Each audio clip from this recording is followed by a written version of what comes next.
Hi, my name is Chet Cheddar, and I'll be your host for A Closer Look, where we'll explore the most current and relevant topics covered in Frontline Initiative, which is a magazine produced by the National Alliance for Direct Support Professionals in partnership with the University of Minnesota's Institute on Community Integration.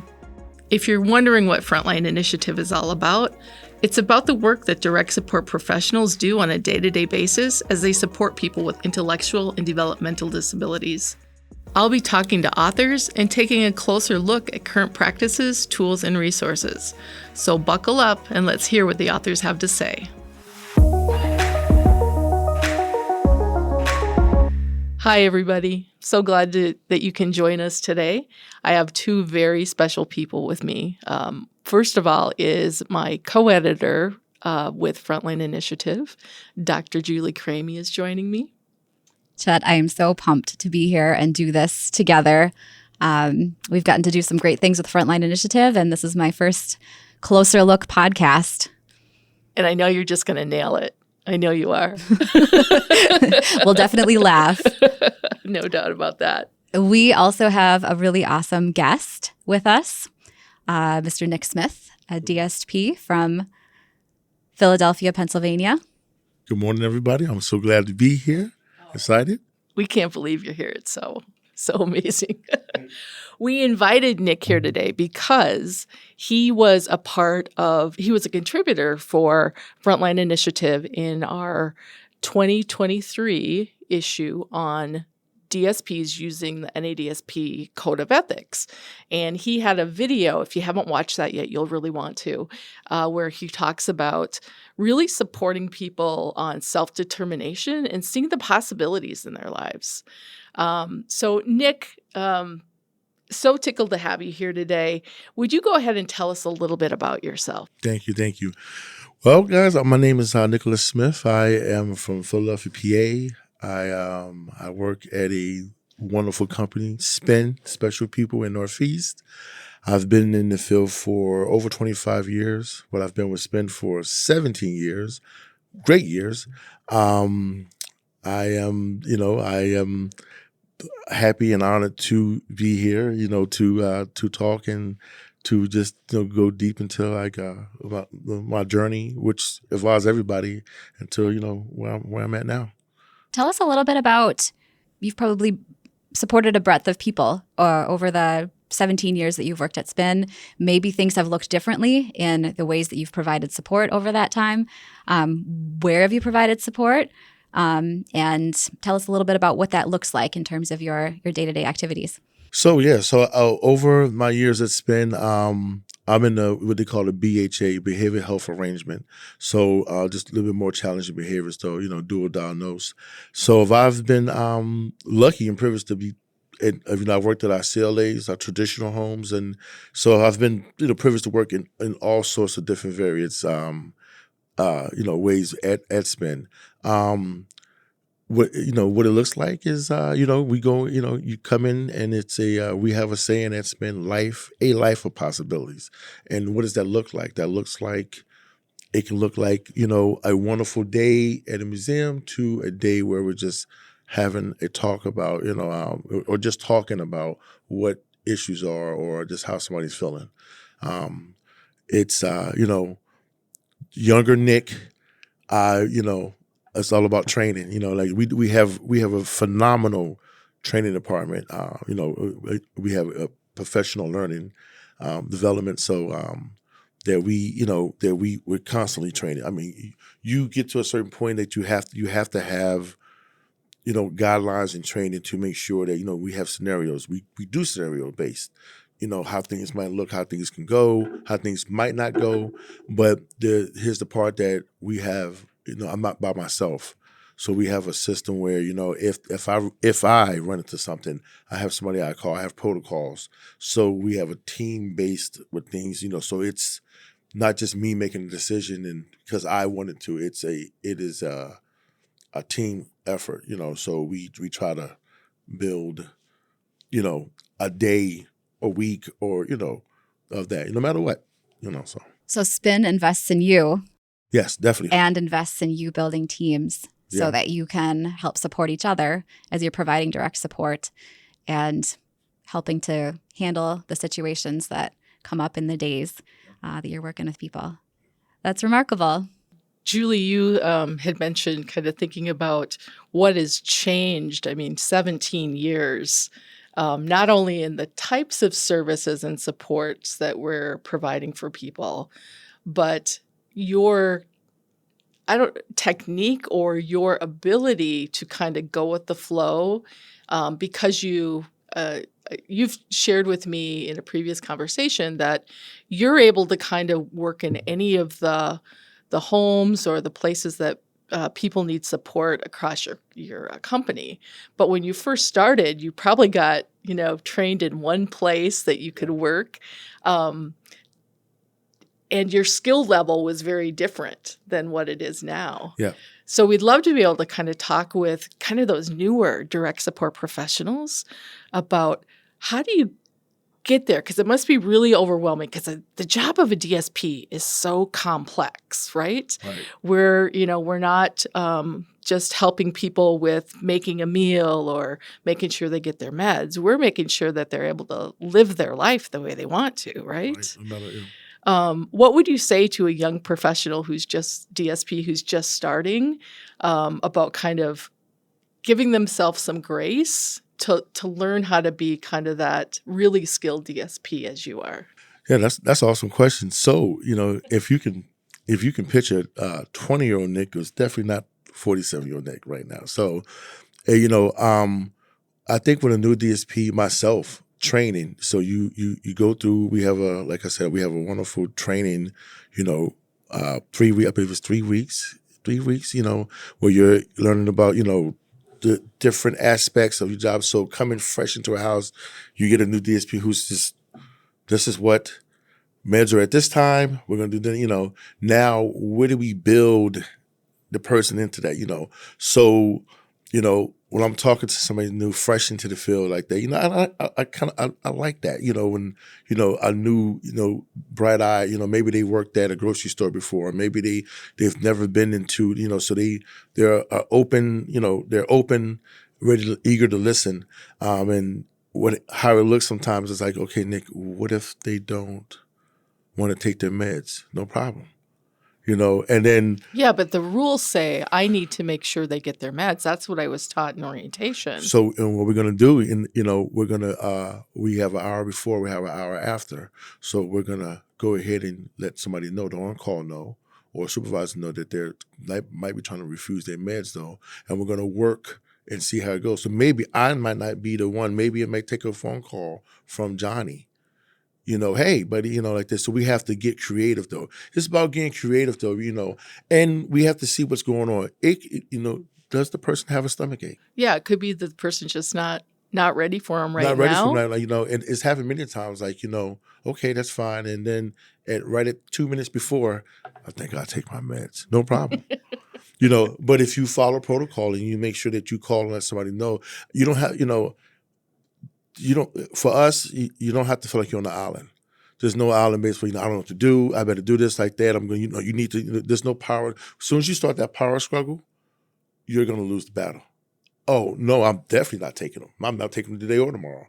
Where, but you have to get there, though. You have to get there and you have to, it's communication, talking with people. And that doesn't mean that Nick has the answer. It might be my coworker beforehand. Today, you're just not feeling Nick, So I have to be okay. I said, you don't take anything personal, you don't take it personal, even though you may think you're the favorite staff. That does not mean that you might encounter some pushback, One thing you said there, Nick, was about you're not an island, and to really think about who are your teams, who are the people that you can call and depend on to help you, because it can seem really overwhelming and like, oh, I'm going to be failing here if I don't, get this person to do something, right? Right. And even in saying that, get somebody to do it, it feels like power over versus supporting somebody to, do what they and it's about like choice. To do. Yeah, it's about choice. So, hey, what time do you want to take your meds? I know the parameters. I know the type, but at the same time, if I call and I'm proactive, like I might be experiencing somebody pushback, it doesn't have to be a big. I got to, because as soon as you start this big scene, we can play it out. It's simple as the text, like real quick. Hey, what time? I think I'll take my meds. 7:45. No problem. No problem at all. Not to make it a big deal. Now, obviously, medication is a big deal, but and we're gonna, go. But I know the hour before, or hour after, but I not communicated with the on call. I'm in the evening time, so the on call who knows just in case who's going to contact the nurse. So I have all that. Like when if we see antecedents or behaviors building up, I am proactive to say, hey, listen, this looks like it could be, and we might get things approved just in case, or it might just be, what, let's go for a van ride. Just get out. Let's talk about it. Maybe talking about it in the room or in the living room was not the right setting, and maybe it takes sitting at a park or just driving and talking. Sometimes we have our best conversations just tell me about it. I'm mad Yeah, at my it could be they've got something else on their mind, really. yeah And so I'm feeling a little ornery about doing kind of that right normal thing, but I really want to talk about what's going on in my life. yeah. Or I I'm met at my really mom. worried I met at my about. dad, or they're not Mhm. coming this weekend, and I was looking forward to doing A, B, C, and D. When we can't do it, and I said, well, why can't we do it? Maybe we won't do it exactly how mom and dad what they had planned, but we can come close to it. We don't have to. Can we? Yeah, we can. We it's what how you want to make it. Like that can change the whole the feel of the day. Where I think with a new DSP, it's like, oh no, I'm gonna get in trouble or just like that. And we teach at Spin, like take a breath, take a breather, rely on your team, call, talk, and if you don't know, or somebody will come over. We have supports like that. There's been many times, hey, can you go over to a certain house to help out support, and we can flip flop. You have to be able to move, and I call it move and shake. You have days where it's standing quo, rinse repeat, but you have days where think off your feet. You have to because we're dealing with human beings, and like I said, get the best thought out plan. Plan from A to Z, like like I said, got the concert tickets, got everything ready to go, and I can be like, I'm not feeling that today. The Or best laid plans are going to change, Yes. right? You got to be ready for that. Yeah, And definitely. you brought up thinking on your feet. That has to be something that you like do every day. Yeah, I mean, like it's gotten, like I said again, younger Nick. No, I might be kind of hard on myself. Like I didn't think about that. I forgot about that, or I call it I zonk myself. I What do does it. that mean? Zonking myself is I do it when I'm packing. I do it. I do it all over the time. Like I in my head, I'm on an airplane thinking, okay, I grabbed everything? I got to go to Walmart because I forgot something. Okay, one zonk. And I tell myself to get better, so that when I'm doing things, and this goes into working, Nate, I'm making sure I try to, as much as possible, to be proactive and cross off different. And that does not mean that it's going to go how it's going to go. Not at all. Planes can be delayed, flights can get missed, like that. But I think this is something that I've crafted over time, because in the beginning, there's nothing like, man, I forgot A, B, C, D, E, F, and G. But when you go into a home and support somebody, like we have plans, and we communicate. If I'm going into a new home, and before I get there, I'm calling the staff, say, hey, listen, tell me a little bit about such and such. How's the day going? What's going on? Anything I need to know? Before I go, like that. Yeah, Nick, he's having a rough day. Okay, so I know. How many is roommates? What can you fill me up? Information, I think sometimes is, important before you go in and walk in like that, because it can be a quiet day. Like I don't want no talking, and I don't want no happy talking from you, Uncle Nick, either. You got it. And sometimes being there, the presence of being there and just being support is what is needed. no matter what it was, I love that piece about connecting with staff who are already there before you go in to find out what's the day like, what's this person feeling like, so you kind of have a heads up and you know how to best support them. Yeah. Right, because we all every day isn't the same for any of us, and just have that communication, and sometimes a DSP might just have kind of a feeling about something that they think might be going to happen based upon something they saw or that they heard, and they may want to just communicate that to someone and say, I think they're doing okay, but I was a little concerned when I saw this. It might be nothing, but Right. and just for the next person coming on to be able to know that Right. is super helpful. Yeah, no, definitely it's helpful. And like I said, you take that how I might give it one way. I might have to read between the lines. There's been many times like, oh, okay, how's the day? Great. Anything, so I have to like pull it out. Like, hey, it might turn out, it might take a whole left turn and say, hey, did you watch the game yesterday? Oh yeah, I saw the Eagles. So tell me, oh, all right, Nick, yeah, we did have a good day. We did go. You have to like craft build like that. But I work with awesome staff. So we have awesome staff and it's assumed that we're gonna talk and we're gonna, the handoff, I call it, to make sure that when you're supporting that person, like the matter, and like I said again, I can get pulled. I've been pulled a million times to a site. The need, I've pulled up in my head. I have the whole day planned out, and phone call rings. Nick, I need you. Or we need you to go to A, B, C, and D. And somebody's coming. So just to make sure everything's going to still happen, everything's going as planned. I'm not going to be here, but I'm going to be by the phone. The other favorite staff is coming in. Oh, I like him. Yeah, he's coming, and it's going to, remove me because it's not about me. It's about their day. So be able to pick up and keep flowing. Now in that same process, I'm getting ready to support somewhere else though, and it's the same thing. What's going on? It could be, it might be, every day is not a sunny day. It might be a rough day, but we still find some positivity. If somebody has a behavior or something's going on, like doesn't mean like the whole day is shot and that's it.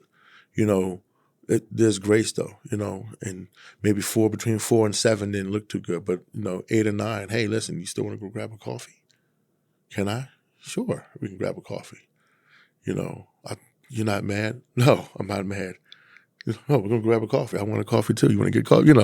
So we let go, and then we can use that time to talk about like, hey, listen, what was going on with it, or maybe I'm used to using your words, or saying like what happened this time. Maybe they know, maybe they don't know. I don't know what came over, and that's fine. So I think you over the years you get to that. It's not overnight. I didn't as they say, you become enlightened instantly. Like this is through training. This is through scenarios. This is through situations. We have a great leadership team, and we have a great professional development team. So you can bring these situations. Like, what do I do in this situation? Gaining experience, right? Yeah. Nick, you are one of the contributors to our Frontline Initiative issue on DSPs using the Code of Ethics in their work. Such a rich video, which we were so pleased to include in this issue. You gave an interview where we just loved what you said, how you talked about your work, and we really thought that the story that you told was a slam dunk about really describing so clearly and concisely how you support self-determination in people's life of possibilities. And this is such a critical thing that DSPs learn as they spend time providing direct support. So in the video, you talk about the tension between supporting what people want and then what's good and healthy for the person, or maybe some of your assumptions about what maybe would be a good and healthy choice, and really living in that tension of what that person wants as opposed to maybe what your inclination is in providing that support. So we wanted to ask you, how did you come to understand your role to really support people to live their best life of possibilities? How did you come to develop that, and what were some of the key moments for you in being able to do that really well for people?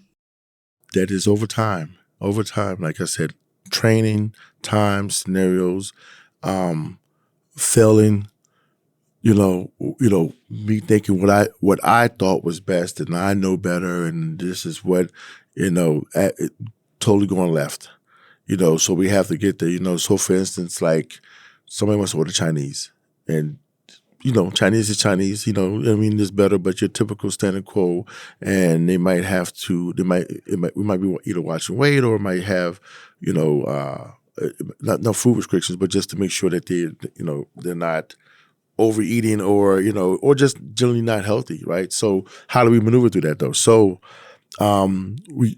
yes, you can order Chinese, no problem. I say sure. Maybe we can make. Have you ever tried to make your Chinese? No, never. We can make this? Yeah, we can make it. So let's go to the store. Let's plan it out. I want to make General Tso's chicken exactly how I order it. Okay. So let's plan it out. Let's find some recipes together. How about this one? How about this one? How about this? I like the way this one looks. Okay. What do we need? You tell me. We need chicken breast. We need this sauce. We have to go find this sauce. So now I have a whole engagement that I'm doing to get that. Now, will it be the same? I don't know. We're going to find out together, As it happened many times, I didn't like that. I didn't like that recipe. Okay, but I think I want to try the other recipe. So now we are, instead of that standard quo order, and like I said again, it's going to happen sometimes. You're going to order. We all do it. You're going to order some Chinese. It's easy. Nick, I have a busy day. I worked all day. I want to just order that. And I end up, we will make it cook together and try it out like that. Now, obviously I'm there, so we're in the kitchen. We're crafting, and we're involved like that. Just help me rinse off the chicken, help me, let's do the sauce and let's do the rice. And then you get that smile, you get that, this is really good, and we can maybe do this once a week or twice a week. So we save money. We have a little bit more control over healthier vegetable options, and maybe we can try some different things. Have you tried putting like broccoli in the rice? Well, let's try it. Now we introduce the vegetables. So you have to get creative, though. You have to, not be scared to like try something new. Like it's so easy to come in and say, sure, order whatever you want. Hey, whatever you want, I'm just here. But we tend at Spin to, like I said again, life of possibilities. So we're going to have and we meet people where they at. You're listening on so many levels. You're listening to the words they say, the things that they want, also to the possibilities that occur to you and things that you bring to that situation. But you're really listening and engaging with that person. Right. I hear you helping them think through choices too, thinking through what they want their day to look like, what's possible. If they want to go to France, maybe we start looking at travel books, or we start thinking about learning French on Duolingo or something along those lines. But you're helping that person to see those possibilities and really experience what it is that they're choosing for their day. Right. So yeah, I mean, it's just like you said, like, if a person wants to go on a vacation somewhere like that, we can start looking and start crafting. Well, where do you want to go? I had a chance to support a gentleman.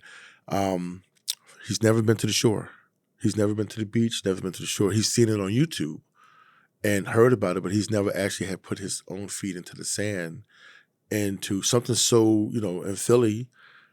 Shore is just part of being in Philadelphia. You go to the shore, Jersey Shore, it's an hour away, So that trip to the shore, if you can imagine, we built it from the rental car to the color, to where we stayed, to what we were going to eat, to everything like that. And that moment, that pivotal moment, that morning, we're going to the beach, and you can see like out the window looking like there's people on the beach. He's there, and I don't want to take away the moment. This is his moment, right?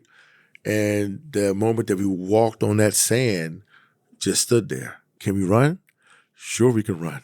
You're gonna beat me, but but having a great. So just all of that first time saying, then we made our way to the water, and the cold ocean water, just what it felt like. That was just an amazing moment, and a touching moment, just something, just to see that happen. And we talked about it like, how was it? He was like, I didn't think it was going to feel like that. He said, I've tried to imagine what sand and water together, that threshold, that mix. So just to be part of that, I was happy. I'm snapping pictures, driving. We even did the playlist. We crafted the playlist like they. That's Love it. fantastic. Love it. Yeah. I wanted to ask you too. So that scenario that you just talked about, that helping a person get a rental car, Right. going to the beach, planning this vacation, maybe that was even the thing that derived that they thought France was. Maybe they Right. thought France was about going to the beach and putting your feet in the sand, and your conversation, your listening abilities, working through all that with them to make a plan to do this thing. Sometimes DSPs feel a little limited by the situations around them. Right. And it probably took you multiple planning sessions, multiple working with people, getting permission to get that rental car, all of those pieces. Can you talk a little bit about what that looked like for you? So it starts with just, simply with an idea. Hey, could we possibly, or I want to go to, here's the thing. Like I said again, I can't say this enough. I work for Spin, Special People Northeast, and teamwork is one of our core values, right? And so it starts with it's a team. We talk about it, and then I talk to I'll have a conversation with the AD, and then we'll talk about it like, hey, and then that'll turn into a logistic part of talking to transportation to make sure we secure the car. Hey, he wants this color. Okay, you can find these colors, right? Blue. We found the blue, the securing the hotel, help us. So I have, as working at Spin has allows me to focus solely on like the individual like that, because I have such behind the scenes help. A life of possibilities is really what you emphasized in your interview that we included in the last 2023 issue of Frontline Initiative on DSPs using the Code of Ethics. And this has been such a great conversation, a deeper dive into your work, supporting people's self-determination, and even showing your growth in your own self-determination as a DSP, bringing those skills on the job and solving problems that are in front of you, making opportunities and helping that person to achieve the life of possibilities that they really want. So certainly, it's been such a pleasure to hear about your work, what you do, and we're so grateful for your conversation. Thank you. I appreciate it. Thank you for having me. Yeah, absolutely. Thank you so much, Nick. And thank you, the listeners, for taking the time to take a closer look at the stories and the people who contribute to Frontline initiatives such as Nick Smith. You can follow A Closer Look wherever you find your favorite podcast, so you don't have to miss any episodes. And to find all of the issues of Frontline Initiative, go to ici.umn.edu/series/7. You can subscribe and get the next issues as soon as they're published. So we don't want you to miss out on any of that information. If you like today's podcast and you're interested in hearing about other ways to support the health and wellness of direct support professionals, tune into another podcast called Wellness Matters for Direct Support for some great resources and ideas about how to take care of yourself as a DSP, because we know that your job is very demanding and that it really takes a lot to be a great DSP. So until next time, be well. Thank you. Thanks for joining the conversation. If you would like to reproduce all or part of this podcast, please email frontline-dsp@umn.edu. Our show is co-produced at the University of Minnesota's Institute on Community Integration by Frontline Initiative co-editor Chet Cheddar and ICI Technical Director Pete McCauley. Skylar Mihailov is our editor. Graphic designers are Connie Burkhart and Sarah Kurtner. For more information on the Institute on Community Integration and all of our products and projects, please visit ici.umn.edu.